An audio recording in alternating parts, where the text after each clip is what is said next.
Calling all lovers of mystery and fans of a good story. If you haven't already heard me talk about June's Journey, you're in for a treat. It's time to don your detective hat in this free hidden object mobile game that delves into the captivating journey of June Parker, a self-proclaimed detective on a quest to unravel the mystery surrounding her sister's untimely death. In June's Journey, you get to play as June, deciphering clues and unveiling secret plots within thousands of beautifully illustrated scenes. And did I mention it's set in the glitzy 1920s? New chapters are added weekly, so you will never run out of new thrills to uncover, and you can also personalize and decorate your very own Orchid Island where the story takes place. How sharp are your detective skills? Find out when you download June's Journey on your Android or iOS device, or play online via Facebook Games. Your detective journey awaits.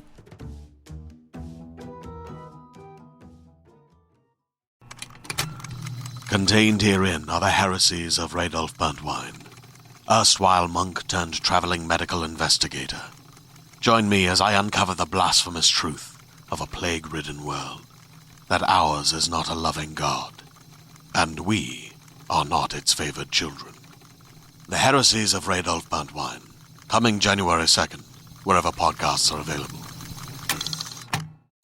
Hi, this is Fat Mike from NoFX. Hi, I'm actress Ann Mahoney. Hey, Fizz, this is Hillbilly Jim. Hi, this is Kyle Dunbar from Ink Master, Season 3 and 4. Hey, this is Shootout Joe Frog. Hey, everyone, this is Jessica Kiernan. Hey, it's Ryan. I'm Molly, and we're from Mother. Hey, it's Shelby Chong, and I'm a Canadian from Vancouver. Yo, what's up? This is me, DMC, and a place to be right here listening to the Toddcast Podcast.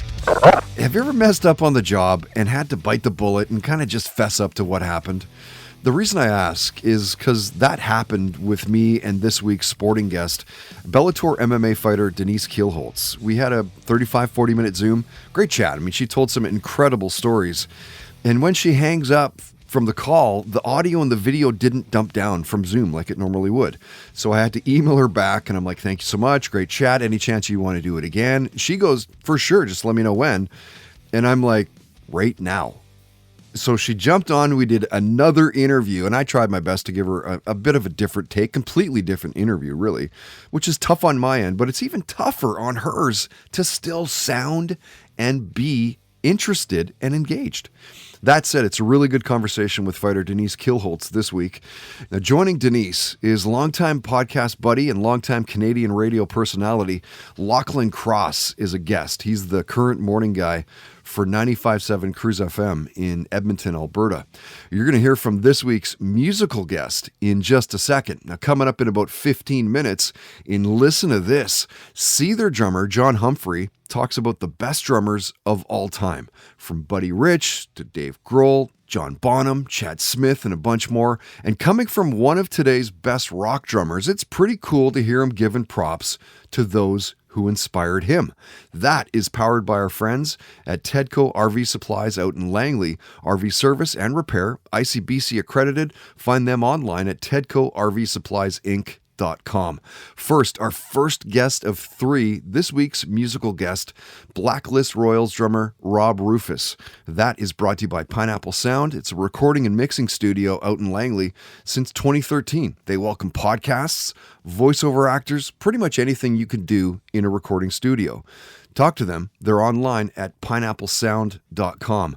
Like most bands, 2020 was just a drag. It's a trying year for Blacklist Royals. They're supposed to celebrate their 10th anniversary touring the globe.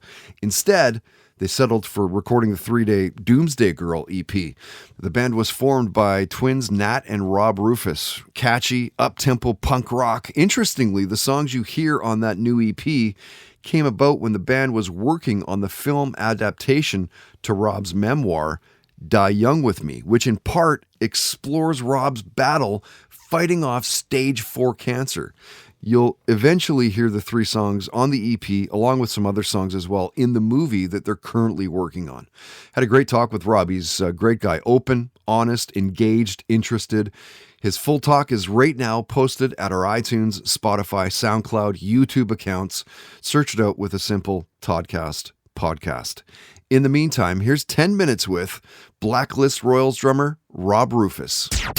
The Toddcast podcast. What's the music in your house, man? As a kid growing up, what are your parents playing? Growing up, they listened to a lot of oldies. My mom was really into like Bruce Springsteen and stuff like that. Like a lot of like Rod Stewart and shit like that. Yeah. That I love still. I mean, that's right there. Those two guys, Yeah. that's comfort music, man. Like right Yeah, there. That's just totally. like put it on. It's feel good tunes, you know? Yeah. To this day. That, and I think like, really all the oldies and stuff help is probably part of the reason I latched onto punk rock so much, because it was familiar in that way, you know, like simple, catchy, Right. straightforward. So who do you credit kind of taking you guys down that path? I mean, fucking punk rock is a far stretch from Bruce Springsteen and Rod Stewart.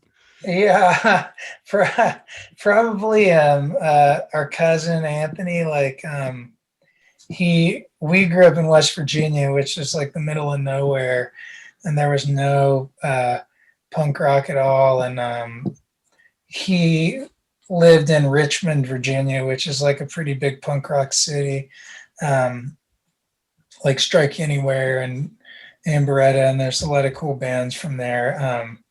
So we had went there for like a family reunion, and he was super big into punk rock, and Nat and I were just like, holy shit, this is the best thing I've ever heard. Yeah. And that was kind of it. Yeah.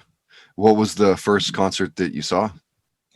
Man, the first real band I ever saw was Helmet. Okay, Brad, great band. And it was really weird because we never got shows in our town, and they tried to put on some like outdoor venue thing in the park and booked Helmet to play, and they were so loud and aggressive, I just remember going home and like raising my fucking cymbals like this as high as it would go, you know. Nice. How old were you for that? I was probably like 13 or 14. Wow. Oh, so that's a huge eye opener. Yeah, it was so awesome. Yeah. I'd never seen like a real band before, you know. Yeah, that's deadly. Yeah, I read something. Was it that you guys have played in like a fucking prison? Did I read that right? We have, yeah. We played in a women's prison in Germany. How did that get hooked up? Like what? It was just crazy thing. Like we were going over on tour, and our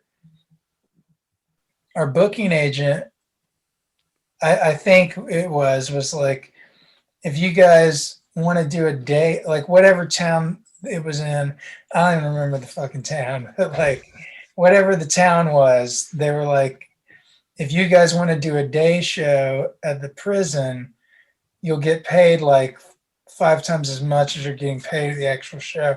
And I was like, the women, like, not only will we do it, like we want to fucking like record it and release it to record it and release it. Fuck yeah. And it was going to be called Caged Heat. And I was like so fucking excited that we had in our minds like Johnny Cash at Folsom Prison. Totally. And it was like not, it was like this weird, like very intimidating kind of thing. And it sucked for my brother too, because we had worked out on the stage banner, and we were covering like Thin Lizzy's Jailbreak and like Jailhouse Rock and shit like that, because we wanted to put it on the record. Yeah. And like, so when it actually went down, they brought the prisoners out, and it was like really weird and intimidating, and they're kind of like catcalling us in German and shit. And I just kind of kept my eyes down the whole time, but he had to like, I was like, you still got to do the stage banter. So he's saying like, this song goes, I'll tell you jailbirds and shit like that. And it was actually, but then it was actually really awesome, because we finished the show, and we were like outside, and so they had some girls in the yard, but then it was like an old prison, like it looked like the prison from Shawshank Redemption or something. Okay, yeah. There's girls like hanging out of their cells, and they start throwing down, like they had printed off like flyers about the show and like throwing them down for us to sign them. And it was really like, I never in my life imagined my picture would be up in a women's prison in Germany. Like, this is such a huge milestone in my life. Like, and it was all of a sudden like, this is fucking amazing. Yeah. Dude, fucking did you guys actually fucking do Jailbreak? Yeah, we did. And we actually went from, it was like a medley of prison songs. It was like so poorly thought out, like tonight there's gonna be a jailbreak. Yeah, we did Jailbreak into Jailhouse Rock. That's awesome. And then the fucked up thing is the tape messed up and we didn't even get to use the recording. And it was such a bummer because it was such a great, weird experience. Yeah, totally. Yeah, I was like, when I read that, I'm like, fuck, I got to ask him about that, man. That had to be, like, that's got to be up there for. Nobody ever asks about that. And it was such a funny, and there was actually there was one prisoner who was like saying something in that, and she had like a really bad outbreak of something all over her face. And the guard was like, she's saying she wants to kiss you. And Nat's like, I don't think that's allowed.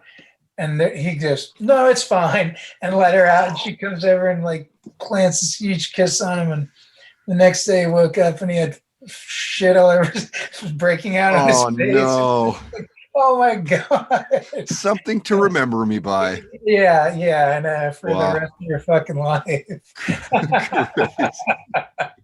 All right, dude, let's get outside of music for a second, what you're known for.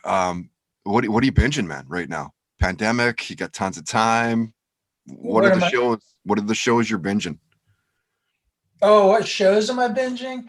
Man, oh my God. I just watched this show called The Murders at White House Farm on HBO, and it's a true story. It's like a 6-part series, and it was so fucked.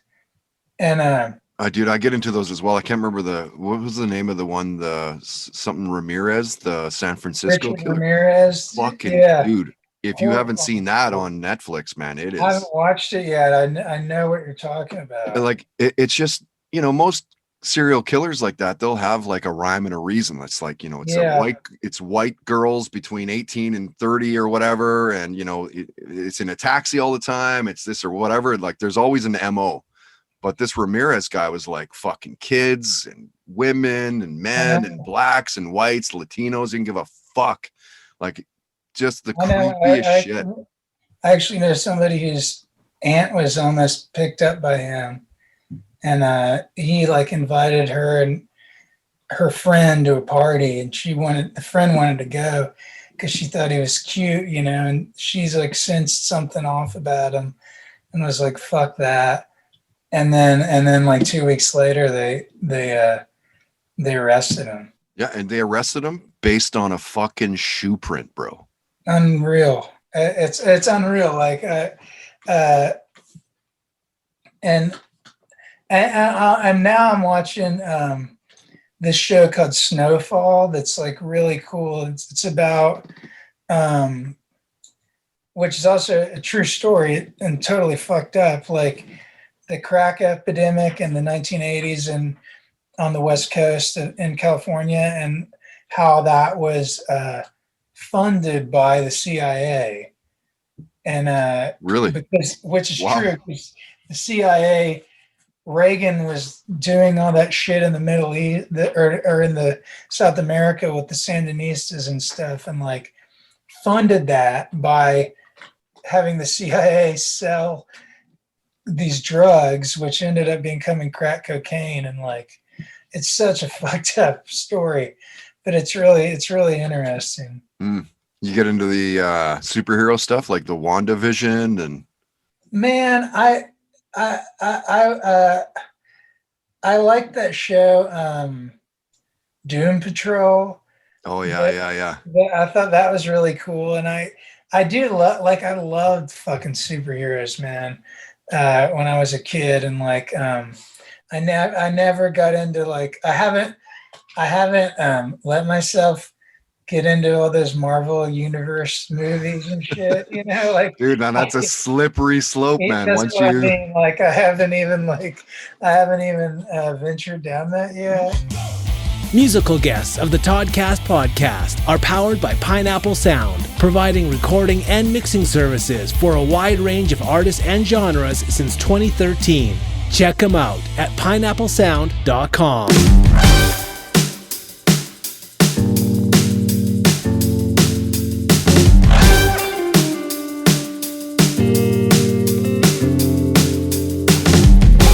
When I look out at the world, I want to paint it with my picture, want to shine light through the cracks.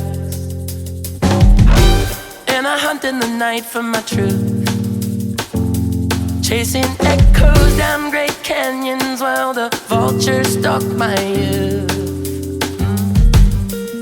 When I call for love, it will come to me for certain, but not always in the way I ask. So I carry on my way to find the bright side in the future. Yeah, we're honoring yesterday. Ooh, and when I look in your eyes, I see the filth I fight to hide untied.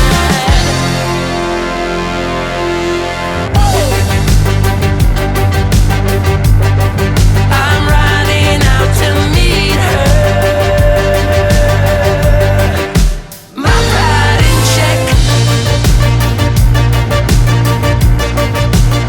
Only the lonely man does it wrong. We need a lover and we need a song. Our luck is gone.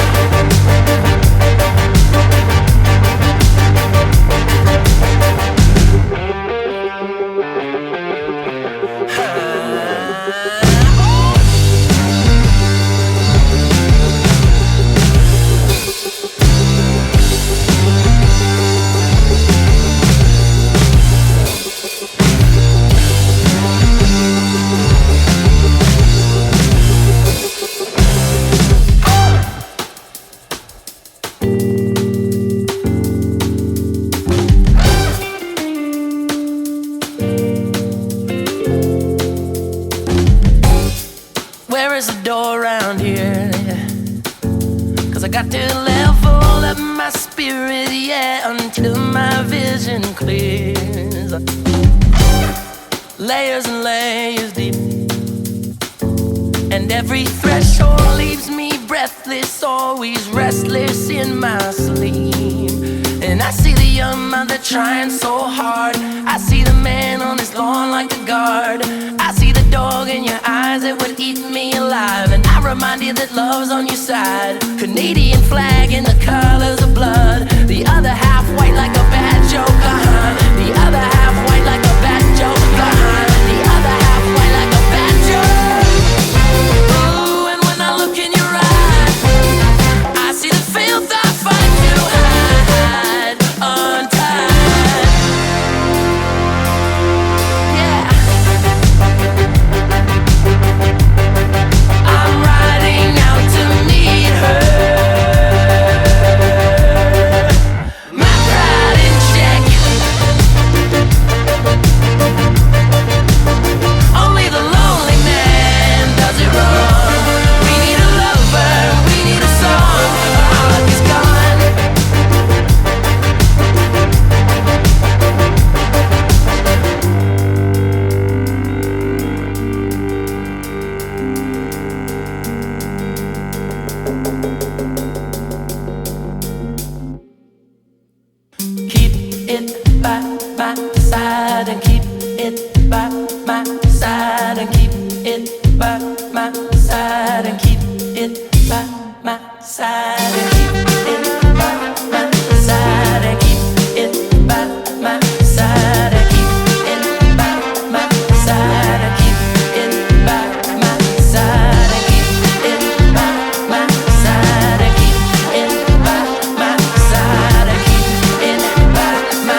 out to meet her. My pride in check. Only the lonely man does it wrong. We need a lover and we need a song. Our luck is gone.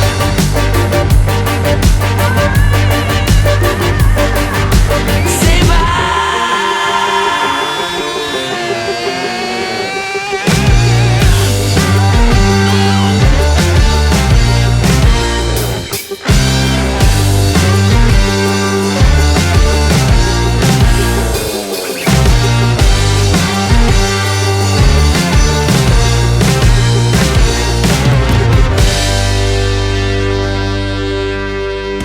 And now, listen to this on the Toddcast podcast. Seether has been around since 1999. They've built a pretty strong and loyal following ever since. You've seen them top the Billboard multiple times, a string of #1 songs, Remedy, Fake It, Country Song, Words as Weapons. They recently were honored with an exhibit at the Rock and Roll Hall of Fame. I was lucky enough to meet the band at the start of their career, the first time they toured across Canada. They'd made their way, I think it was 2002, they'd made their way through CFOX back when I was doing their evening show and a music news program called The Rock Report. They're a really good group of guys, deserving of all the things that have come their way, and we've kept in touch over the years as well. And when their drummer, John Humphrey, was a guest, we talked about Motley Crue drummer Tommy Lee's influence, how rock music is making its way back to the forefront, seeing the Go-Go's for his first concert. We talked about making music videos, the shows that he was binge watching, career highlights came up, and John talked about the best drummer of all time, Buddy Rich. Listen to this. The best drummer that ever lived, in my opinion, is Buddy Rich. Yeah, tough to fight. I called, there's drummers, and then there's guys from other planets, and the guy was incredible. He just was incredible, and Buddy Rich is just one of the greatest, to me, one of the greatest drummers ever. Yeah. I mean, I asked that question a fair amount, well, of course, with drummers. Bonham, of course, always comes up. Dave Grohl Yeah, comes Bonham. up. Yeah, then you got the guys, right, that, formulated rock, and yeah, you definitely, I think Alex Van Halen is very underrated. We spoke about him. Yeah.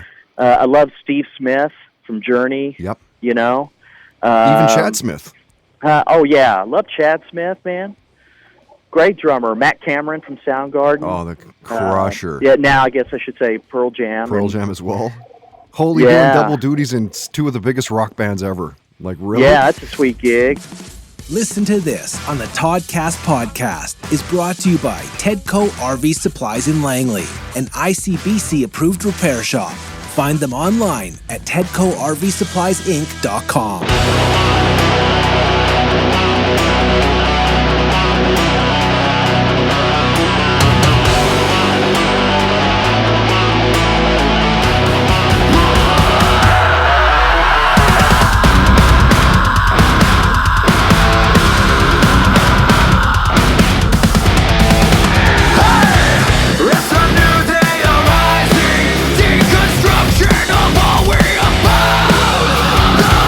Revolution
Just an ass kicker of a song. The band is Crankshaft, a podcast favorite, a new song for them called Innocence.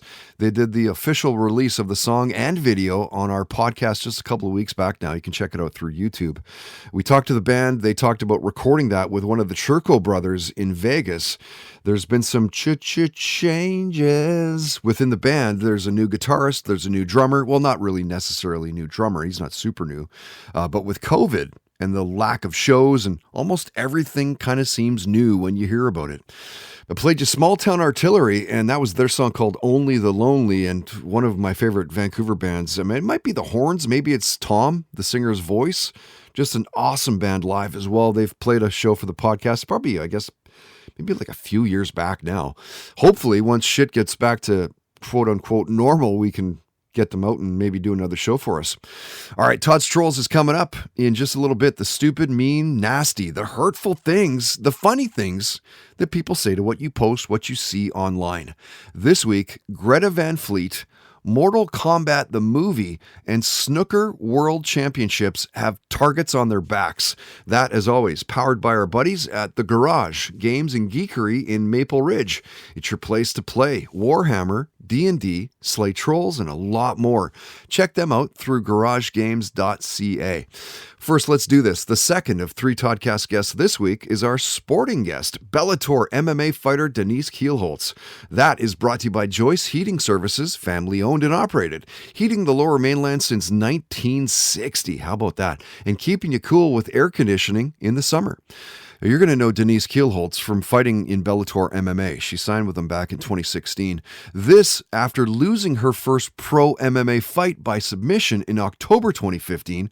In the full conversation, she talks about almost not even continuing with MMA after that loss, because prior to that, she concentrated on kickboxing since 2004, and with the exception of her first kickboxing match, she has dominated all of her opponents.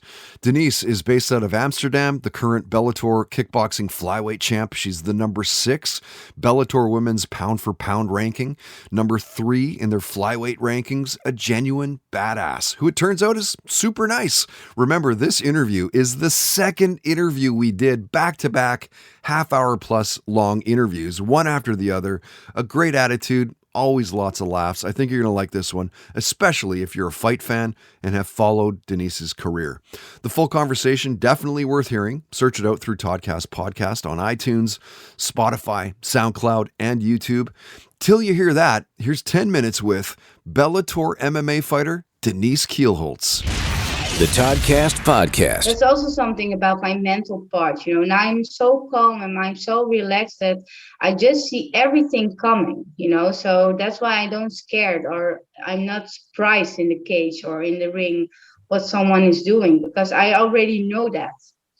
So yeah, that's also something about the mental part, like going in that situation and you recognize the situation and how you participate on the situation, and you see how my my last 4 fights are going. Yeah, and the interesting thing that you'd mentioned previous was, that it wasn't necessarily like, it was Kate Jackson that you were fighting the last time, but ultimately you weren't preparing for her specifically. It was more of just like a well-roundedness, and you're ready to fight. Yes, yeah, that was it, and that's the funny thing, because that's exactly that combination what I threw on Kate Jackson. That was the right combination that me and my trainer Bob Schreiber, we trained for hours. So exactly that combination, that was the right combination that was going in the cage, and it works. And that was the same with Williams. That was the same with the Turkish girl. Every combination that I threw there, that was exactly combination what I train off.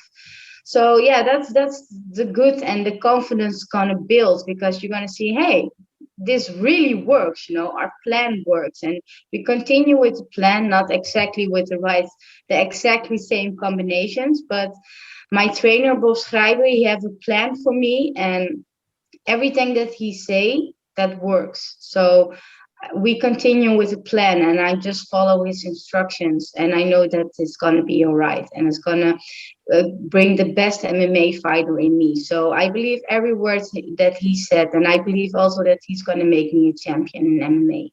Right. And we're mentioning that you're tied, I think, is it 3 or 4 other fighters in Bellator, where the four fight streak, and it was saying, you know, that must feel really nice.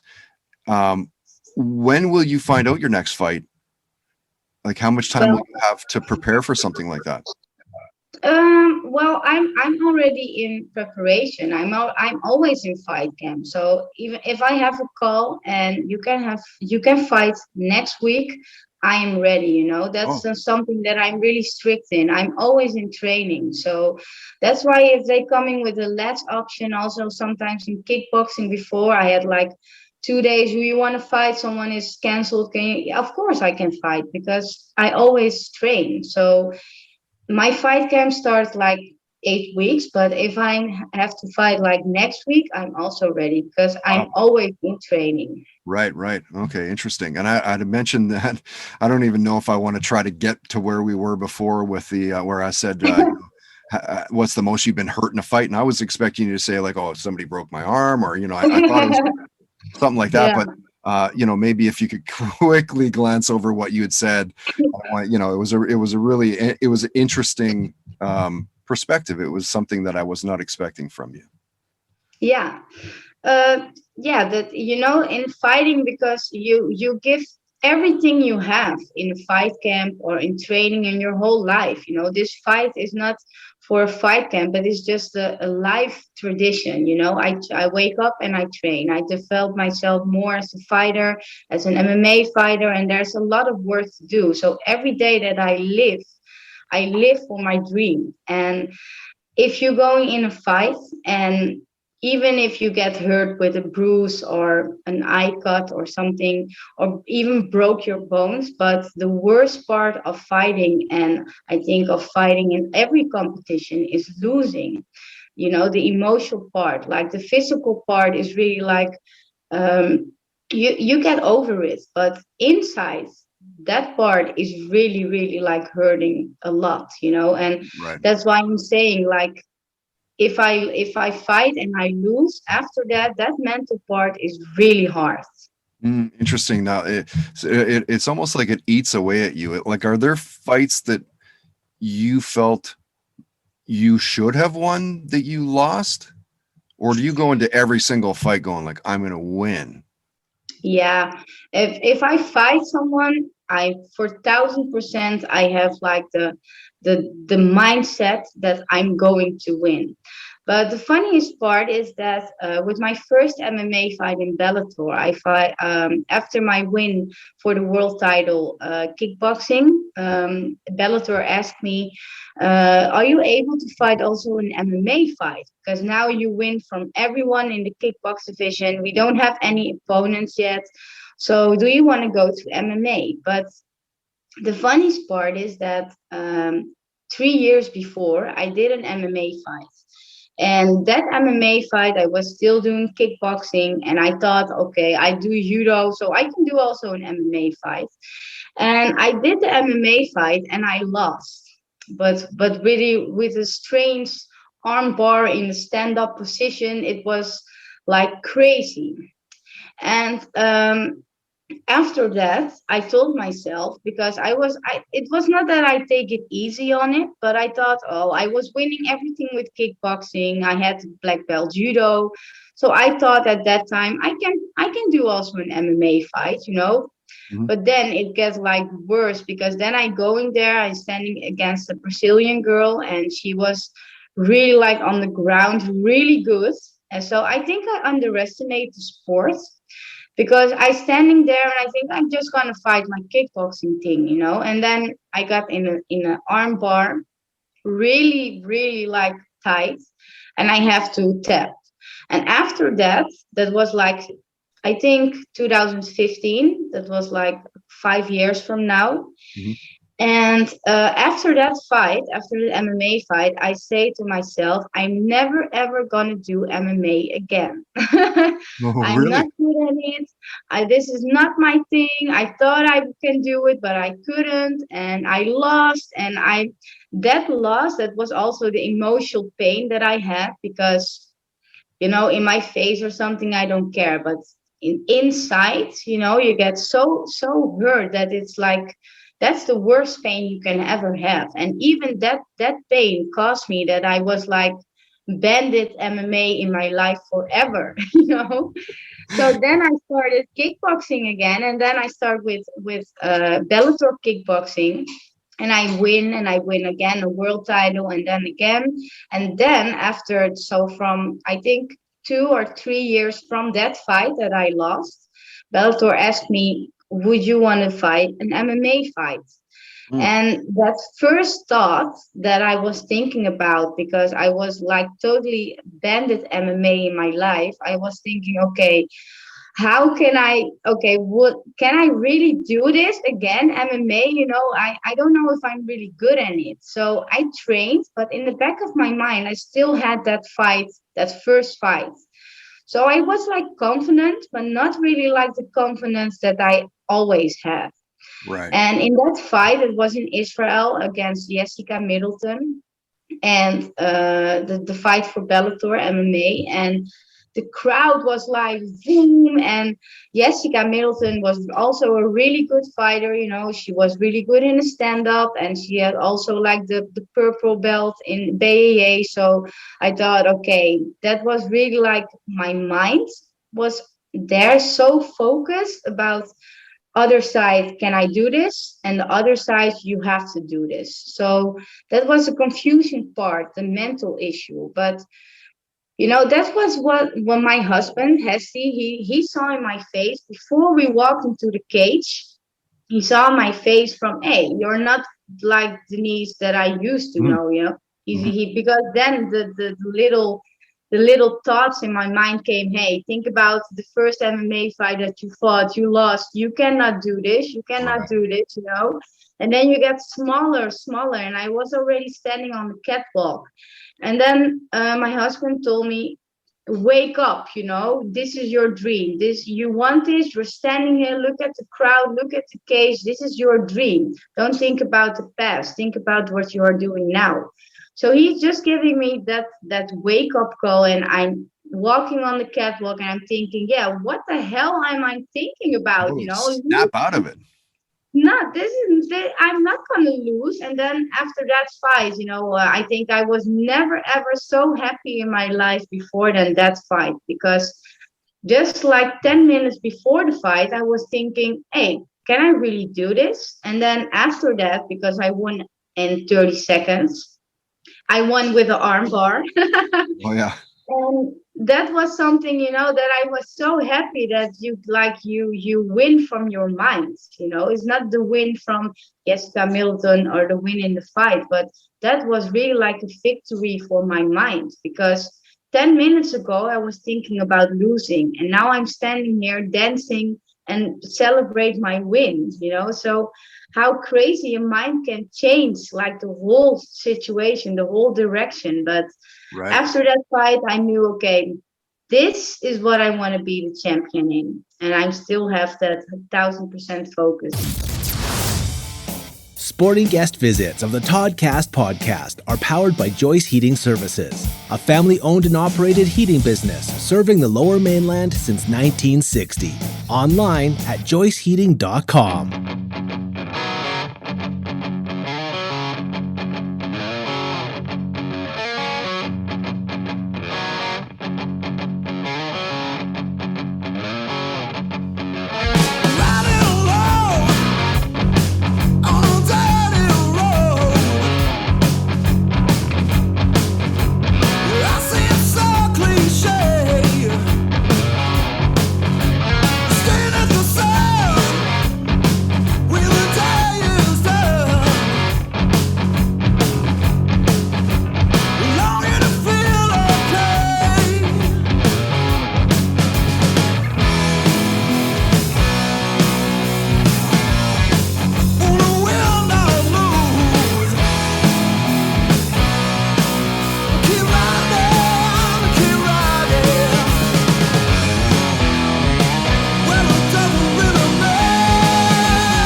The Toddcast podcast is powered by Milano Coffee, bringing you the finest espresso and coffee concepts in the world. Online at milanocoffee.ca. A look at this week's keyboard warriors, Todd's Trolls, on the Toddcast podcast. And you see it everywhere online. Chirp, chirp, go the trolls. Poking and pushing buttons. No one and nothing is safe. Greta Van Fleet, several number one songs, a Grammy win for Best Rock Album in 2019. They release a new album this Friday, April 16th. It's called The Battle at Garden's Gate. More like Greta Van Ripoff. Am I right? Zeppelin just called and they'd like their shtick back. This band is brutal. The most blatant example of outright stealing another band's sound. Coming to theaters as of this weekend, get over here, Mortal Kombat. And I think at this point, we know what to expect from a Mortal Kombat movie. This movie will suck harder than the captain who blocked up the Suez Canal. Really? Is this movie necessary? Does anyone actually give a shit about Mortal Kombat anymore? Just watch the trailer. Oof. Do not recommend. And the World Snooker Championships is coming up on April 17th. It runs through May 3rd.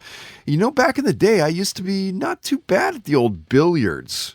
But this is snooker. You know, it's the ones that are played on those massive tables. No offense, but anyone who'd watch this has no life. Watch snooker on TV? Yeah, no thanks. I'd rather put a campfire out with my face. New drinking game. Every time they miss a shot, drink. And pray they mess up a lot. Todd's Trolls on the Toddcast podcast is powered by The Garage, Games and Geekery. Your place to play RPGs, board games, and Warhammer in Maple Ridge. Online at garagegames.ca.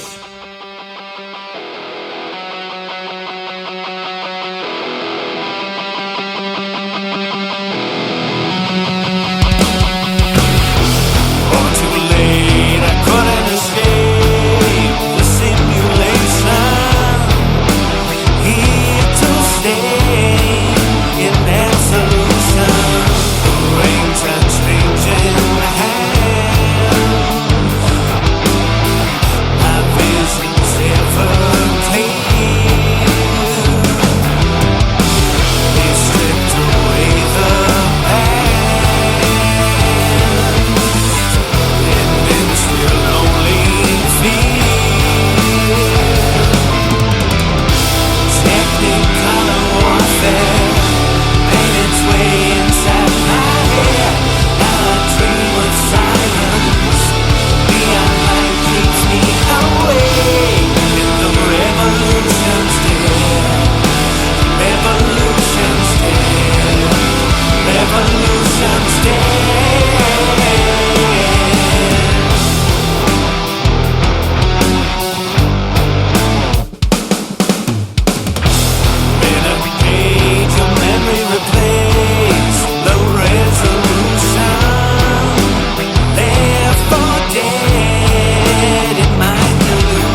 That band is Sleep Circle, and a new song for the podcast, a new song for them called Renegade. It's off their Renegade EP, but maybe 3-4 weeks back now they released that. That's a podcast favorite. Jake Tuzell singing alongside of them. If you're listening going like, why do I recognize?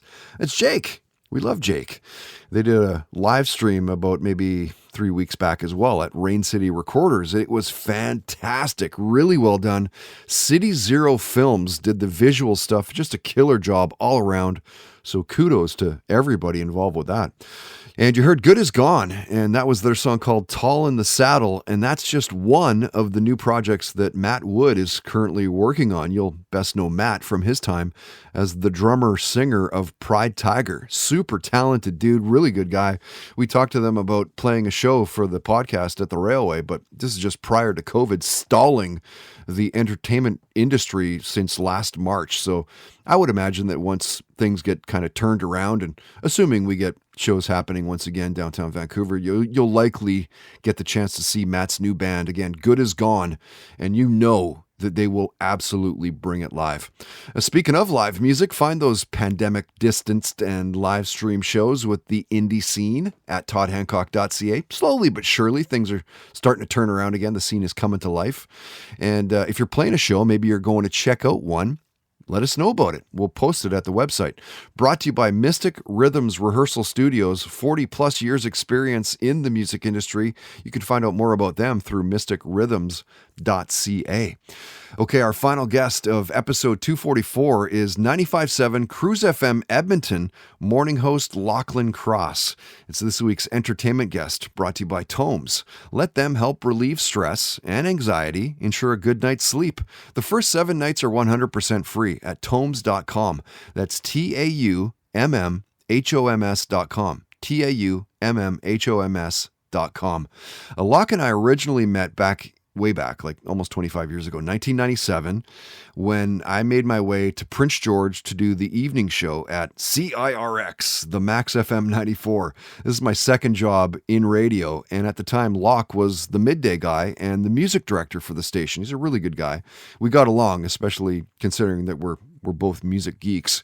And he and his wife, Deb, would invite me over to their place for dinner and for barbecues. And they had a couple little girls at the time. I think they were like 2 and 4 maybe at the most kind of thing. Of course, now they're grown women.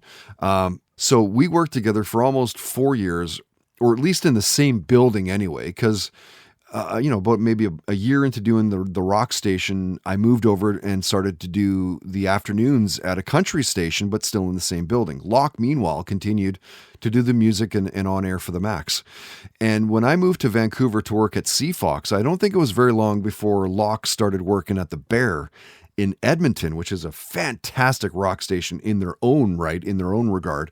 Lachlan's now been doing mornings at CRUZFM in Edmonton for years. He's a perennial ratings winner, a great radio show, definitely worth jumping on. Jump on their site and tune in and check out Locke's work. Does a great job. The full talk is now posted at our iTunes, Spotify, SoundCloud, YouTube accounts. Search it out through Toddcast Podcast. Till then, here's 10 minutes with 95.7 CRUZFM Edmonton morning host Lochlin Cross. The Toddcast Podcast. Like, I don't know how much I got out of school. If anything, I feel like school set me back, because I honestly do. I had this idea that I needed to go to school and I needed to go to BCIT. When they wouldn't take me, I went to the Columbia Academy of Broadcast Arts, right, which was a nightmare. Yeah. And then when I got out of that, I was listening to my tape that we made to get a job. And I'm like, I'm fucking awful. Like, at the time I was working in radio too. So I was hearing guys, I was listening to like Andy Frost and Overnights. And I'm like, I'm not doing that. Like, I'm not even anywhere near that.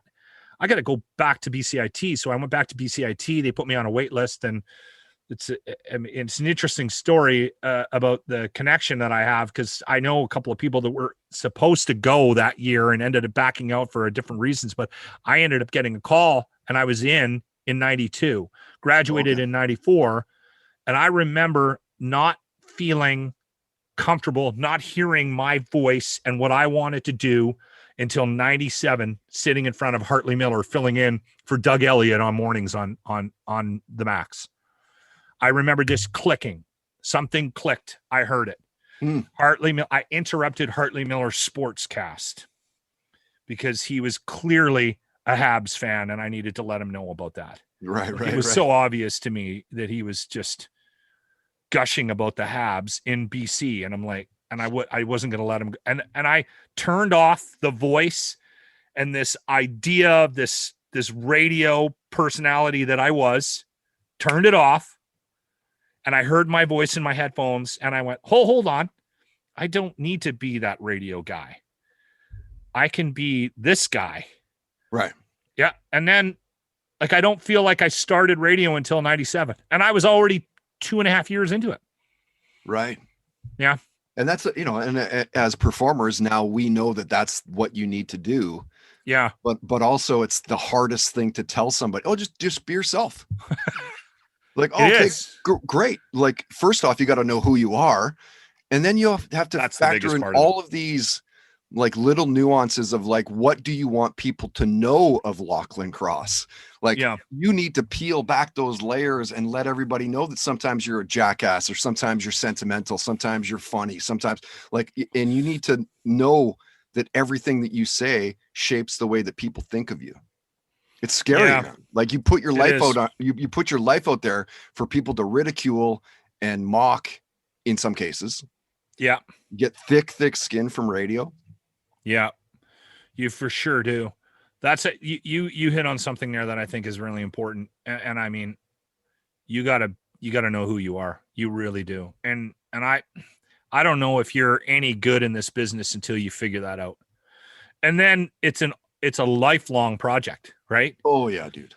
If you're not self-aware, dude, when I got let go, I'd been at CFox for 15 years, and I think that I still had I wasn't even hitting my stride. Yeah. Like, talk about how's that? Really, the 12-year afternoon guy hadn't even hit his stride? Yeah. What the fuck? How's that? I believe it though. And I'm not saying that just to say it to the who of it all. Like, I literally didn't feel like I was as good as I could have been in radio. Mm-hmm. Yeah. It's true though. Yeah. It's it's an interesting business. Yeah. Yeah. Yeah. What was the music in the Cross House like as a kid growing up? I was raised by a hippie. So there was a lot of Leonard Cohen and Cat Stevens and Carly Simon and Don McLean. And yeah, I still actually get angry when I hear Leonard Cohen. So it was, how did that guy have a career? Was it always a big part of your life then, or was it just kind of in the background? Like, what was it like growing up as a kid? I gravitated to music on my own. When I was about 10 or 11, I started getting big time into music. But I was sort of forging my own path and and finding bands on my own. And I had decided at an early age that I didn't like what was happening in the 80s. I'm 50, right? Yeah. So I'm 12 in 1982. So at that point, that was when Much Music and MTV sort of, it might have been a little bit too early for Much Music. I can't remember exactly when Much Music took off, but yeah, it definitely been like maybe like a Friday Night's Videos or like a good Rockin' Tonight kind of thing. Good Rockin' Tonight. Holy shit. So anyway, I did not like all of that new wave or any of the sort of the pop or the radio hits at that time. So I gravitated towards AC/DC, Led Zeppelin, Pink Floyd, Black Sabbath. And then I sort of lived there for a long, long time. I didn't like the hair. I didn't like those kids that listened to that used to beat the shit out of me. So I was not a huge fan of that stuff. Like the Twisted Sister. I was like, this is just ridiculous. I have an appreciation for it now, but I did not enjoy that music at all. At the time, yeah. And then grunge hit in the early 90s. It was actually, I went to Lollapalooza in 92 because I was in Vancouver. So I went to Thunderbird Stadium. Okay. And 3:00 in the afternoon, Eddie Vedder walks out and does like a 40-minute set, Pearl Jam, and then Soundgarden comes on after that. And I went hard into that. Yeah. And then, as like, far as I'm Ministry, concerned, Chili Peppers, like what an Yeah. app. Like still to this day, my favorite. I was at that show. My favorite show. Well, and did you miss all the second stage shit? Well, no, because I had a buddy at the time who was he worked at a place called A&B Sound. It was a record store up in northern BC. Yeah. So he kind of knew that whole underground vibe kind of thing. So we would like, maybe we catch like only 35 minutes of the 45-minute set of Ice Cube, but then we blast up to catch whoever, Babes in Toyland, or like fucking Tool played on the side stage. Tool. I don't think Rage did that year. No, they missed it because it was the next year. They were supposed to do Alice in Chains, Rage, and all that. There was something about Rage not performing on 92, but then they had a main stage slot in 93. Right. So, and Tool to this day, still one of my favorite bands, and I missed them at Lollapalooza on the second stage. That Lollapalooza, I've literally got probably 5 or 6 pictures where I could grab Maynard. There was nobody in front of him, apparently. Like, literally, that's how close I was. That's literally how close, certainly for a few pictures anyway. But like, so what time was that? That must have been. That would have been like 2. Crossover between whatever. But it was one of those, like, my buddy Kyle was like, dude, we can't miss this band Tool. They're fucking awesome. So we just, maybe it was Jesus and Mary Chain or something. It was one of those bands. Jesus and Mary Chain started off the main stage down below. Yeah, where I was like, I'm not really sure I know those guys very well or whatever. But yeah, man, we bounced back. He was a mess. He was a fucking mess on stage. Yeah. I don't know if he was playing it up, but he was falling all over the place. And yeah. I think I did like 3 or 4 years in a row at T-Bird for Lala. Yeah, and then they stopped touring for some reason back in like 97 or something, didn't they? Well, I think it just probably became a bit of a logistical nightmare to get all those bands together, crossing the borders and shit. Because now it's just like it's in Chicago. It's like just a day or a weekend destination basically now. Farrell was talking about the fact that they might do it again this year, but I don't know if that's a possibility. I think that anything this year is just not unrealistic, but it's like certainly. Yeah. I still haven't seen Rage, which is one of my favorite bands, and I got tickets for the show in Edmonton, and it was canceled because of COVID. So we're sitting, like, I'm bending a pair of tickets in my wallet now for like months, waiting to see when that gets rescheduled. A lot of people got their money back, but I'm like, if they're rebooking this, I'm fucking keeping my seats. Yeah, so. I would keep your seats, dude. Yeah, I saw. Do you remember the Plaza downtown Vancouver? It was like an open arena kind of thing. I saw Ben Harper there. Yeah, I've seen a couple of bands there. Great show. Well, I saw great venue. Rage. I can't remember who opened up, but I went with my little cousin, and I got my cousin up in the mosh pit at this one point.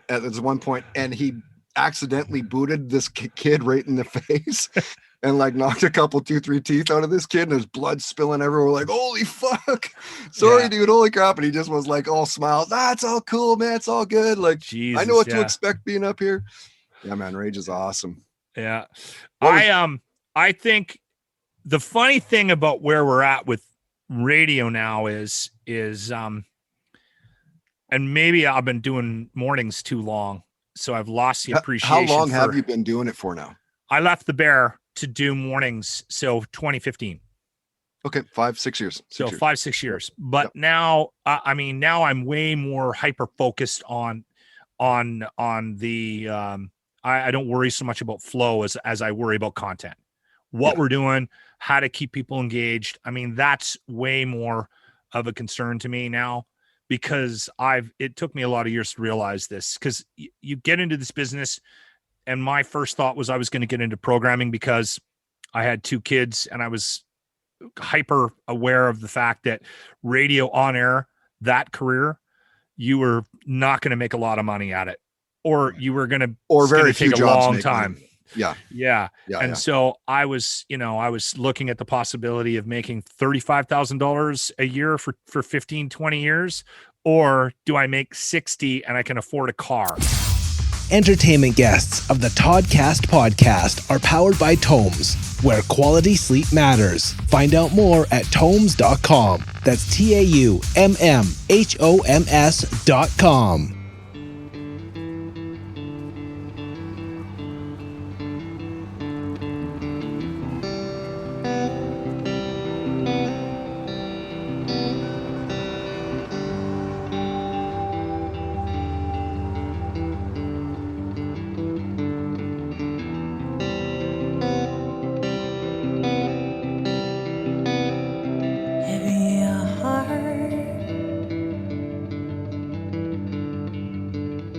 eyes like sand, body aches, weighted hands,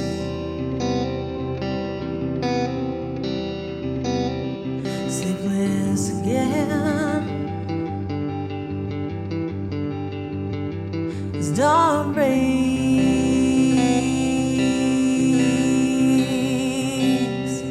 barely noticed, only pace,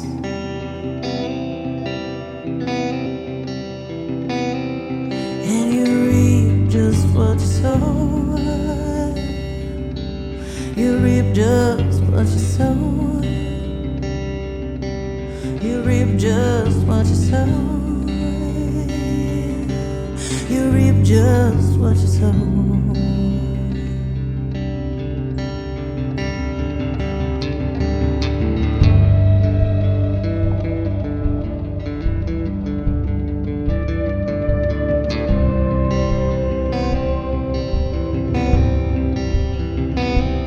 You know I'd follow you anywhere.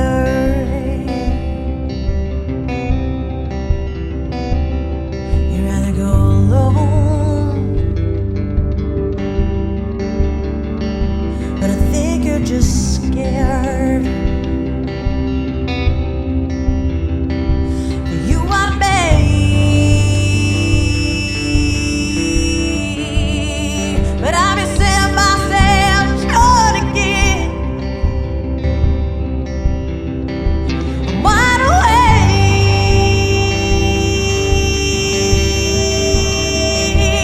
No, I'm bleeding,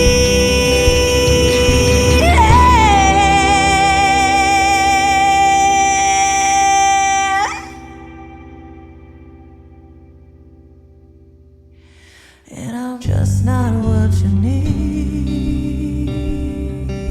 I'm just not what you need. You reap just what you sow. The sun has gone to sleep, and I'm just not what you need.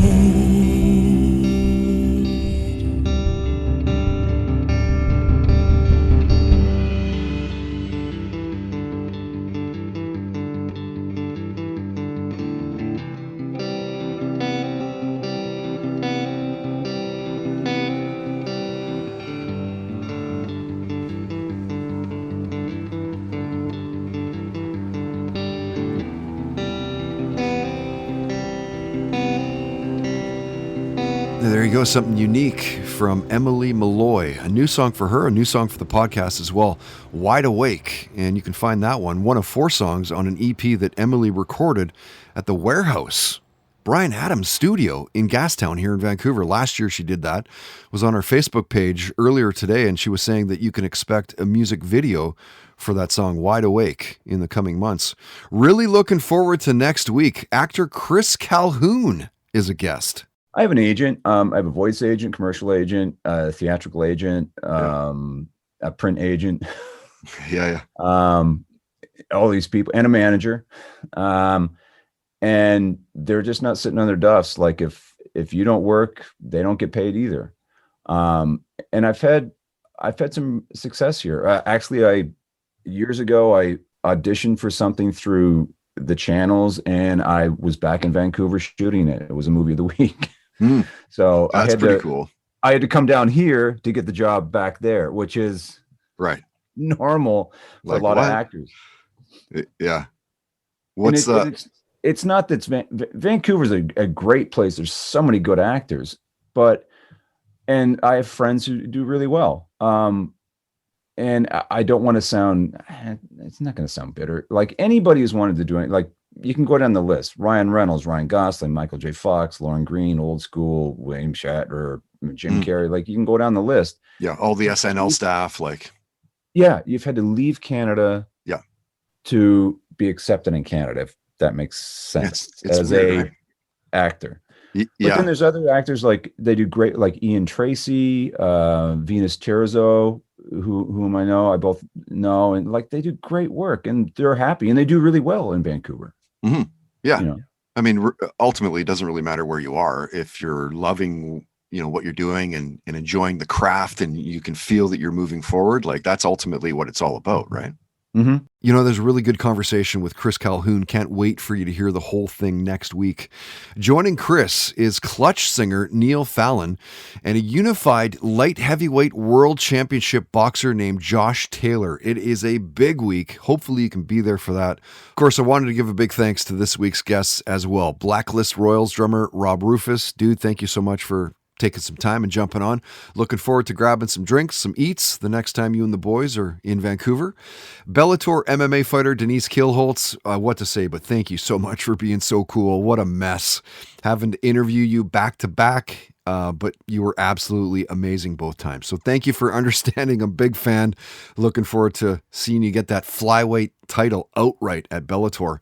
And CRUZFM morning host Locke Cross, dude, got nothing but love for you, man. You and your wife were so good to me when, my time in Prince George, and I'm just so happy we've kept in touch over the years and appreciate you taking some time to come on and rant about radio with me.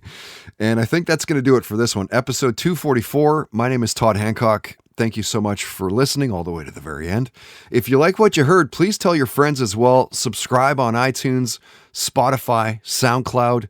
We're trying to build the YouTube page as well, which you can find all the videos, all the interviews, full lengths, all the performances we do through our YouTube page. We're also on the Dean Blundell Network out of Toronto at deanblundell.com. You can find all those videos as well at Dean's page. Comment and rate the podcast. Search it out through Toddcast Podcast.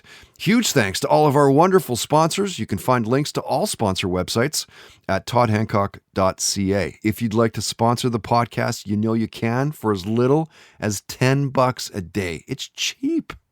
There's contact info at the homepage. And keep in mind, help us find a sponsor and you'll get a commission based on the ad buy.